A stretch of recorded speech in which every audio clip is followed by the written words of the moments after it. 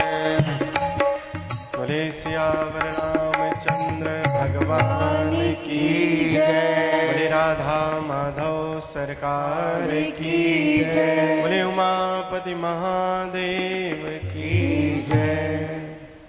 तो नाम जप की बहुत महिमा है। न देश काल नियमा शौचा शौच विनिर्णया, परम संकीर्तना देव राम रामेति मुच्यते। इसमें नियम ये नहीं है कि आप सो के उठे हो, स्नान हुआ कि नहीं हुआ। कई बार हमारा मन करता है कि हम अस्वस्थ हैं, क्या करें, तो न देश काल नियमा शौचा शौच विनिर्णया। इसमें शुद्धता और पवित्रता की आवश्यकता नहीं है नाम के जप में। गच्छन तिष्ठन स्वपन वापी पिबन भुंजन जपस तथा। चलते उठते फिरते बैठते जागते खाते पीते कैसी भी स्थिति में वो भगवान का नाम नहीं छूटे। तुम्हारी शुद्धता अशुद्धता पवित्रता अपवित्रता ये सब तुम्हारे सिर्फ शरीर के दोष हैं, मन का कोई दोष नहीं है। मन निरंतर शुद्ध रहता है, मन हमेशा पवित्र रहता है, इसलिए उस मन में परमात्मा विराजमान कर लो तो उसके बाद उसके नाम के जप के लिए तुम्हारी बाह्य सुरक्षा बाह्य शुद्धता की आवश्यकता नहीं है। क्योंकि कई बार आपने नाम जपा और अस्वस्थता हो गई, हॉस्पिटल में पहुंच गए तो क्या होगा, तो कहते हैं कि उस समय फिर भगवान तुम्हारा नाम जप करने लगता है। जब हम भक्त भगवान का नाम जब स्मरण करने लगते हैं तो एक समय ऐसा आता है कि वो भगवान मेरा स्मरण करता है। हमारे रमेश शास्त्री जी के जो निकट होंगे भक्त, जो मंदिर में नित्य आते होंगे, जब एक हफ्ता 10 दिन नहीं आते तो इनको लगता होगा भाई वो आज गुप्ता जी नहीं आए, आज वो ठाकुर साहब नहीं आए, आज वो माता नहीं आई। क्यों होता है स्मरण? जैसे यहाँ पर हमारे मुख्य पुजारी के रूप में विराजमान रमेश जी को ये चिंता होती है कि वो कहाँ गए, एक दो लोगों से पूछ भी लेते हैं, भैया वो माता नहीं आ रही, कहाँ चली गई, वो भाई नहीं आ रहे, कहाँ चले गए। ऐसे हो परमपिता परमेश्वर, जब हम नित्य नाम उनका लेंगे तो उनकी कैसी इच्छा हमारे से मिलने की नहीं होगी, हमारे नाम लेने की कैसी नहीं होगी। लेकिन मन की पवित्रता होनी चाहिए। मन में ऐसी पवित्रता हो जिसमें किसी के प्रति आपका कोई दोष ना हो, किसी के प्रति कोई राग ना हो, सिर्फ परमात्मा को पाने की इच्छा हो। वैराग्य भगवान से हो जाता है। यहाँ भक्ति रुदन करती हैं कि ये दोनों मेरे पुत्र भक्ति तु सुतो तो तरुणो गृहीत्वा प्रेमैक रूपा सहसा विरासित। भक्ति प्राप्त ही तभी होगी जब भगवान का भजन करोगे। और जब भक्ति मैया आई तो भगवान के समक्ष, जब सुखदेव जी के समक्ष, सुखदेव भी नंद नंदन रूपस्तु श्री सुको भगवान ऋषि कहते हैं, सुख जो सुखदेव है ये स्वयं साक्षात नंदन का रूप है। भगवान कृष्ण ही सुख बन करके आए हैं। आप उनके समक्ष बैठे हो, भक्ति मैया प्रकट हुई, बोली कहाँ विराजमान हो, बोले इन भक्तों के हृदय में बैठ जाओ। भक्ति को हृदय में तो बैठा लिया, लेकिन अगर ज्ञान और वैराग्य को मूर्छित करे रखोगे तो परमात्मा की प्राप्ति नहीं हो सकती। भक्ति की भी चरम सीमा ज्ञान ही है। भक्तेषु या पराकाष्ठा शैव ज्ञान प्रकीर्तितम वैराग्यस्य च सीमा सा ज्ञाने तब उद्यम्यता। भगवान कहते हैं कि भक्ति की पराकाष्ठा ही ज्ञान है, और ज्ञान में जो वैराग्य प्राप्त होता है उसके बाद जो प्राप्त होता है उसी से तुम्हें परमात्मा की प्राप्ति होती है। तो सिर्फ भक्ति तुम्हें मुक्ति दे सकती है, लेकिन मुक्ति के साधन में बिना ज्ञान वैराग्य के तुम्हें वो प्राप्त होने वाला नहीं है। और ज्ञान किस चीज का? भगवान को पाने का। वैराग्य किस चीज का? संसार से निवृत्त होने का। इतना छोटा सा काम है। ज्ञान किस चीज का? भगवान को ध्यान में रखने का, जप करने का, भगवान को पाने का। वैराग्य किस चीज का? ये संसार जितना कुछ है ये सब नश्वर है, सब समाप्त हो जाएगा। ये हमारे हृदय से लग करके हमें इस वासना से जोड़ करके यहां संसार का बना देंगे। इसलिए संसार से वैराग्य कर लो, परमात्मा का ज्ञान कर लो। भक्ति तुम्हें परमात्मा के मुक्ति तक पहुंचा देगी, इसमें संशय नहीं। लेकिन तुमने भक्ति मात्र करके विचार किया, अरे भक्ति होती भी वही है जब तुम में ज्ञान और वैराग्य का प्राकट्य हो जाए। भक्ति की परिभाषा यही है कि तुम में ज्ञान और वैराग्य भी जन्म ले ले। तुम और ज्ञान और वैराग्य को जोड़कर चलो। इतनी श्रीमद् भागवत महापुराण के 18,000 श्लोक सिर्फ मात्र इस बात पर है कि भक्ति रुदन कर रही है कि मेरे ज्ञान और वैराग्य को लेने वाला नहीं है, कोई इनका जप करने वाला नहीं है, कोई इनको स्वीकार करने वाला नहीं है। आप लोगों ने 7 दिवस जो हृदय से भगवान की दिव्य कथा सुनी, भगवान आप सबको उसका आशीर्वाद दे। आपके घर में आप सब निरोगी रहें। बहुत सारे कष्ट संसार में हैं। जब कोरोना का समय आया तो लगता था हर कोई मर जाएगा, कौन बचेगा नहीं पता था। किसी का पिता, किसी का पुत्र, किसी की पत्नी, किसी की बालक, किसी के बालिका, किसी के परिवार के बहुत सारे सदस्य एक साथ चले गए। आप स्मरण करके देखिए, अगर भगवान की माया, भगवान अगर चाह ले तो प्रलय उनको करने में क्षण मात्र लगता है। तो इसलिए भगवान के लिए, अपने परमात्मा को पाने के लिए जितना भी समय मिल जाए भगवान के भजन में, भक्ति में, उनकी चरण सेवा में लगा दीजिए। आप सबका उद्धार हो। और पुनः कभी फिर आगमन हुआ, फिर आप सब लोगों से भेंट होगी। हम रमेश जी को ढेर सारा शुभ प्रेम और आशीर्वाद देते हैं। इनके व्यास गादी से आप सब लोगों के प्रेम से इसी तरह या भागवत की कथा रसमयी अनवरत इनके जीवन पर्यंत चलती रहे और आप सब अनवरत जीवन पर्यंत सुनते रहें। ये कथा गंगा ऐसे निर्मल पवित्र धारा में बहती रहे। इस रोहिणी के आसपास के क्षेत्र में भी रमेश जी की कथाएं और आगे बढ़े। हमें तो लगता है कि और बड़े पांडाल में होती तो भीड़ और दुगनी होती, यहाँ तो जगह कम हो गई। लेकिन कभी ऐसा अवसर आए कि जो पार्क हमें बताया गया, खन्ना जी बता रहे थे, हमारे सुदर्शन खन्ना जी और रमेश जी भी बता रहे थे कि पार्क में गुरु जी की कथा हुई, वहाँ शिष्य जी की भी कथा हो तो हमको भी और अच्छा आनंद आएगा, सुख मिलेगा।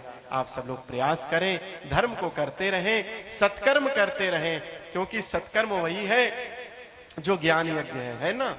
नारद जी ढूंढ रहे थे सत्कर्म क्या है। सत्कर्म सूचको नूनम ज्ञान यज्ञ स्मृतो बुधई श्रीमद् भागवतालापा सात गीता सुकादवी। जो श्रीमद् भागवत महापुराण है इसको श्रवण करना ही सबसे बड़ा सत्कर्म है। इससे बड़ा सत्कर्म कोई नहीं है कलयुग में। इसलिए इसको श्रवण करके आप सत्कर्म करके परमात्मा की प्राप्ति कर लें। सर्वे भवन्तु सुखिना, सर्वे सन्तु निरामया, सर्वे भद्राणि पश्यन्तु, मां कश्चित् दुर्भाग भवेत्। आप सब सुखी रहें, धन्य धान की कोई कमी ना हो, निरोगी काया हो। अब आगे कथा का तो समापन लगभग हो ही गया है, पूर्ण हो गई कथा। अब परीक्षित को व्यास गादी से आशीर्वाद प्राप्त होगा और साथ ही साथ आप लोगों को भी आशीर्वाद प्राप्त होगा। आरती होगी। मैं अब यहीं से जो है कथा के विश्राम, चूंकि उसमें समय लगेगा, आरती भी होने में समय लगेगा और फिर आप लोग प्रणाम करने आओगे तो भीड़ बहुत हो जाएगी। थोड़ा सा मार्ग बना दे, हम चलते हैं। और आप सब लोग वहीं से बैठे बैठे प्रणाम करना, हमें स्पर्श करके प्रणाम मत करना। ऐसे ही दूर से सबको राधे राधे। सब बैठे रहेंगे, बैठ जाइए।